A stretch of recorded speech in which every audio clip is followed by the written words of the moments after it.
Mga Habertusyo, hindi ko alam kung napanood nyo po itong mga trending na balita po ngayon galing sa mga kaibigan po nating kolektor at mga numista regarding po sa hinahanap nilang error coin, NGC 20 peso coin. Ang sabi kasi ng mga friends po natin sa FB na mga kolektor, ang coin na ito daw ay lagpas po ang kwelyo po nito. That makes it an error coin.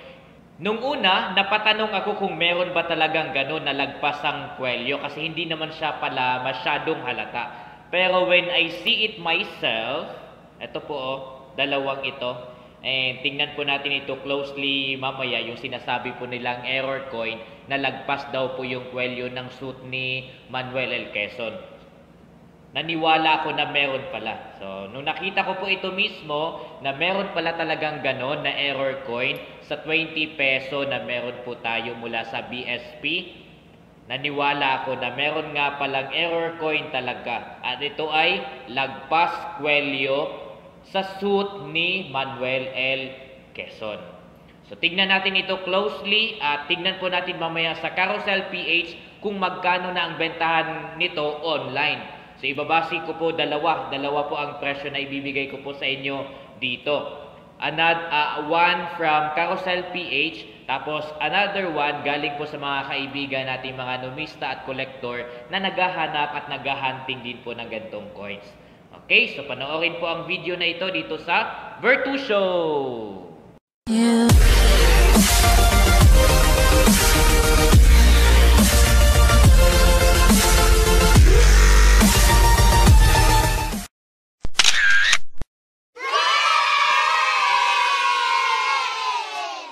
Malaking shoutouts pala sa mga kaibigan po natin sa FB at mga kolektor na naghahanap po ng mga coins na ito na lagpas nga po ang kwelyo ni Manuel L. Quezon.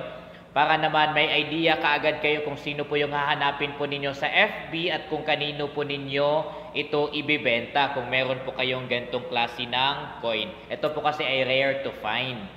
Okay po, so I would like to say or tell you the names of Salapi TV, naghahanap po sila ng ganito. Collector PH, naghahanap din po dito. Tokmol TV yata, Tokmol TV, naghahanap din po nito. Joden Bale, or tama ba yun? Jedon Bale, naghahanap din po ng ganito. So ito ay, pwede po natin silang i-message sa Facebook. At naghahanap po sila ng mga gantong klase ng coin. Kung gusto nyo naman na hindi personal ang pagbebenta, pwede po kayong pumunta sa Carousel PH at ipapakita ko po sa inyo mamaya kung magkano po ang bentahan nito online naman. Ito nga pong lagpas ang kwelyo ni Manuel L. Quezon dito sa NGC 20 peso coin. Okay mga Habertusyo, tignan natin closely ngayon yung coin na sinasabi ng mga kolektor at numista na they are hunting po ngayon dahil sa coin na ito may error, lagpas po ang kwelyo sa suit na suot ni Manuel L. Quezon po dito sa NGC 20 peso coin. Sa normal coin po kasi na 20 peso, lahat ng meron po dyan sa gitna na yan ay swak na swak lang, walang lagpas. Yun po ang normal na meron po tayo sa mga NGC 20 peso coin po natin.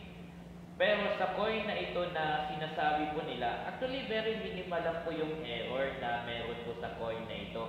Sadyang lagpas lang nga talaga ang kwelyo ni Manuel L. Quezon. Kung napapansin po ninyo itong parang bump na yan, tapos ito din po, mas klaro po ito dito sa ano na to, sa coin na ito. Yung mga maliit na bump na yan, yun po yung sobra or lagpas na kwelyo sa suit ni Manuel L. Quezon. Kung titignan natin siya closely, parang wala naman talaga siyang error. Pero yun nga, kung we will look into detail, makikita po natin yung bump na yan na maliit. Yan po yung lagpas or sobra doon sa bilog na yan, na lagpas nga po yung kwelyo ni Manuel L. Quezon. At madami pong nag-hunt nito ngayon. Madami po tayo mga friends sa FB, mga kolektor, mga numista. Sabi ko na naghahanap ng mga coins na ito. At willing po silang bumili po nito ng mataas na halaga. So, isang 20 para sa 1,000 na halaga. So, malaking bagay na rin yun. Tama? Kaya kung meron po kayo nito, baka po gusto ninyong ibenta, makipag-negotiate po kayo doon sa mga kolektor at numista na sinabi ko, makikita niyo po sila sa FB at willing po silang bayaran yung mga coin po ninyo na tulad nito, lagpas ang kwelyo ni Manuel L. Quezon. So now, sa mga may coin po or coin holders na meron pong ganito at ayaw po makipag-negotiate sa mga sinabi ko po sa inyo sa FB na mga numista at collector na naghahanap po nito, pwede po natin itong i-post online. Pwede po tayo magbenta online. Ang source po ulit natin dito, at pwede po kayong gumawa ng account, magbenta dito, Carousel PH. Carousel PH po itong source po natin. At meron na kaagad ako nakita kaagad sa platform na ito na nagbebenta po nitong lagpas ang kwelyo. Yan, 20 pesos lagpas kwelyo error coin. Manuel L. Quezon po ang bida natin sa coin na ito. At alam niyo ba kung magkano? Yan, 1,000 per peraso. Okay po. Dito po sa Carousel PH, may mga nagbebenta na po at may mga nakabili na dito. Medyo mababa lang yon kumpara sa offer ng mga sinabi ko pong mga kaibigan natin na numista at kolektor. Pero kung okay na po sa inyo yan at walang hassle, 1,000 per peraso po ito. 1,000 per peraso. Okay? So yun po ang bentahan dito online. Again, ang ating po dito, ang ating source ay Carousel PH. 20 pesos lagpas ang kwelyo, 1,000 per peraso. Okay? Yun po ang meron tayo online.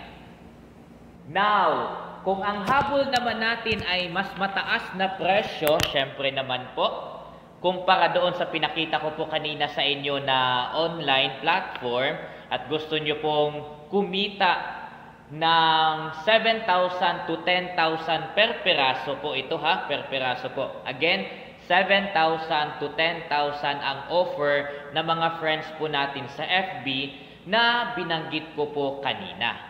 Okay po?